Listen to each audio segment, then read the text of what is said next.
Hiwalay na ang vlogger na si Marie Fowler at boyfriend nitong si OD o Papa OD matapos ang 5 taon nilang relasyon. Ngayong araw, kinumpirma ni Marie sa kanyang social media.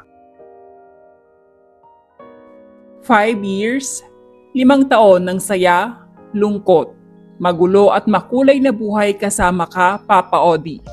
Walang hanggang pasasalamat sa pagmamahal at pagsasamahan nating pinagsaluhan. Isa kang biyaya na binigay sa akin para mahalin ako. Intindihin ako at samahan ako sa 5 taon at ang mahalin ka ang isa sa mga bagay na hindi ko pinagsisisihan. Ang mga alaala mo ay babaunin ko araw-araw para matupad ko pa rin ang mga pangarap natin kahit hindi na tayo magkasama. Thank you for always saying that you are my ride or die for that moment.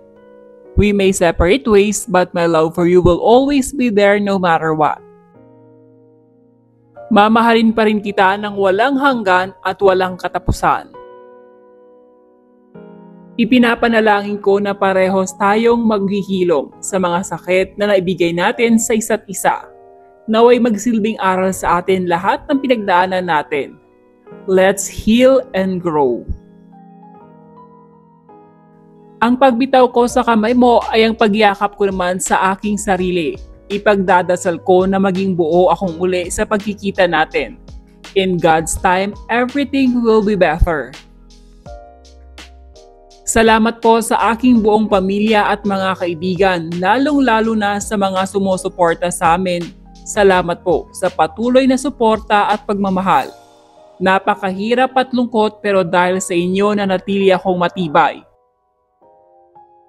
Sobra kitang mamimiss lalo na ni Happy, Love, Babe, Baby, Asawa, Mahal. Yan ang mga sigaw sa hagdan na lagi kong mamimiss. Isigaw lalo na ang Papa Odi. Paalam, mahal ko. I know the decision you made is very hard for you, Mama Marie. But God will always there for you, especially si Lola na laging nandyan to guide you. Oni is right. Always remember that your Lola will do everything para mabuhay ka at mabigay ang magandang buhay para sa iyo. Si Lola Miling ang unang taong masasaktan kung nabubuhay siya kasi nasasaktan ka at for her, mas masakit yon. Sometimes we need to give up and let go people in our life. But always do remember na hindi porket bumibitaw tayo ay kahinaan. Minsan, ito yung nagpapatibay sa atin sa mga bagay-bagay.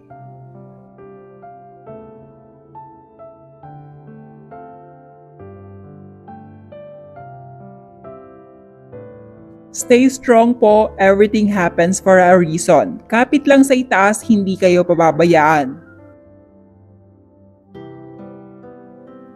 Pinakamahirap at masakit na desisyon pero kailangan mo, Mama Marie. Mas mahalin mo muna sarili mo. We love you. Sana next episode na papanood namin makita na namin yung Mama Marie ng Toro family na masaya.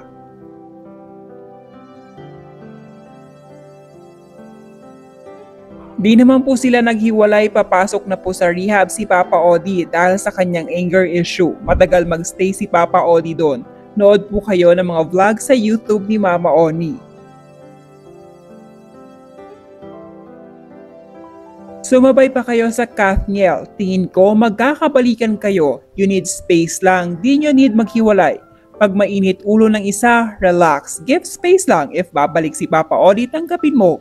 Huwag ka mapagod kahit nakakapagod na. That's the true love. At huwag nyo na din pilitin si Papa Odi sa ayaw niya.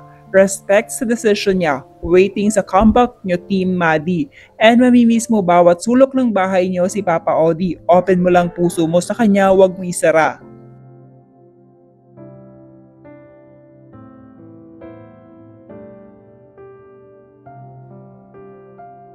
This is so heartbreaking, especially to Baby Happy. I don't know how she could cope up with the thought that she won't be able to see Papa Odi anymore in her everyday journey.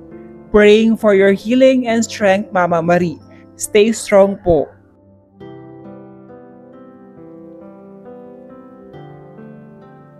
Fight hug, pero sana mama lagi mong matatandaan na hindi tayo ginagawa ng Diyos para lang saktan ka. Lahat ng binibigay niya sa atin ay mga gandang dahilan. Hayaan natin siyang magplano at isurrender ang mga buhay natin sa Kanya. Magtiwala ka lang sa Kanya ng buo mama at lahat ng sakit na mararamdaman nyo ngayon ay siguradong yung kasiyahan na deserve mo na. Yung saya na walang kondisyon.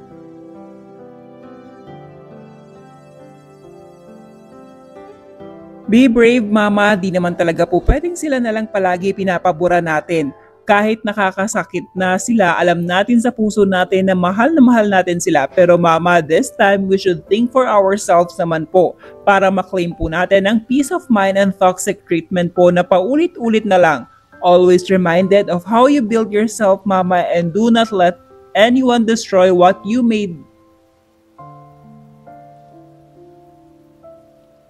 Ika nga nila, if you really love the person, set him free. Good decision, Mama Marie. Kahit pa super love nyo ni Papa Odi ang isa't isa, kung marami na kayong unsolved problem na hindi nyo naharap ng maayos, wala rin. Kaya tama na rin siguro mag-separate ways muna kayo. Malay nyo sa pagkawalay nyo sa isa't isa, mas maging better person at mabuo nyo ang mga sarili nyo.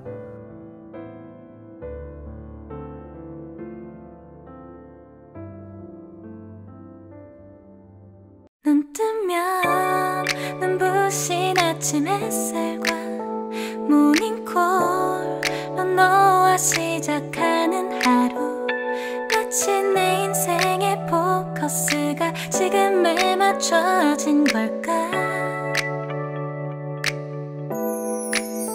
따뜻한 모닝커피의 향기